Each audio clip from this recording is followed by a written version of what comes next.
Rosie Ruiz is history's most famous marathon cheater. She crossed the finish line first and set a women's record at the 1980 Boston Marathon, but was found soon after to have taken public transportation most of the way before popping out of the train to run the final half mile. Today, marathon cheaters are more sophisticated, and one man is out to stop them. Stephanie Gosk has the story. The marathon, 26.2 miles, a grueling feat of mind over matter. Back in 1976, it was a big deal just to finish. Only 25,000 did. But by 2015, that number soared to over 500,000. Now, just finishing doesn't feel that unique. Finishing fast is what matters. Some runners are even willing to break the rules just to get bragging rights or to qualify for the prestigious Boston Marathon. Derek Murphy has a message for them. Not so fast. How many cheaters do you think you've caught in how many races? It's probably been in over 50 races. I've caught I'd say over 250 runners. Once a marathoner himself, Murphy is now a self-styled marathon investigator with a popular blog that calls out the cheaters. A year and a half ago, he started crunching publicly available race stats from his laptop, just for fun.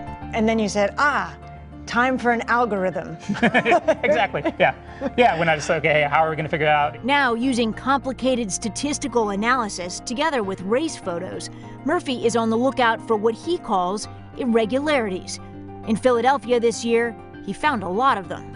Two of the splits recorded 12:08, 14:23, but yet his finishing pace is 8 minutes and 30 seconds. Exactly. Now, to make that work, how fast would some of his miles have to be? It would be world record splits, I would imagine. Meaning the runner may have cut the course, starting just like everyone else, recording a couple of splits, maybe grabbing a coffee and the bus, and skipping to the end. Those runners are among the easiest to catch. The tough ones are the bib swappers. You can just give a bib to somebody else. Hey, I know you're faster. Can you run a qualifying time for me? Catching them generally means Murphy needs to get a tip. And in the Philly race, he got a big one.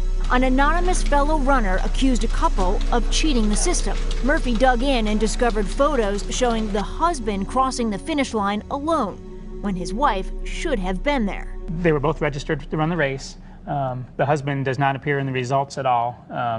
And the wife shows that she has a time that's a Boston qualifying time. Murphy looked back at other races and discovered a pattern. His conclusion, the wife was removing the timing chip from her bib and giving it to her faster husband to get credit for better times. And she has her bib number, and he has his bib number, so they have to be physically removing chips out of bibs. The couple, who NBC agreed not to identify, admitted that was exactly what they were doing. It made her happy. I was a little bit nervous about doing it. And unfortunately, putting a chip on another bib is a very simple process to do. In one race, it worked so well, the husband accidentally won a trophy for his wife. That number gave me a sense of self-worth, even though it wasn't warranted. But didn't you think in the back of your head, I didn't race that fast? I think the human mind can justify about anything. We weren't hurting, we weren't setting out to hurt anyone. Derek is out to catch you guys, right? Yes. Yeah. Is he doing a good thing, do you think? I think so. I had a lot of time to think about it. At first, were you angry at first? Probably more humiliated is a bad word. I was never angry, The couple says it won't ever happen again, and they have already returned that trophy.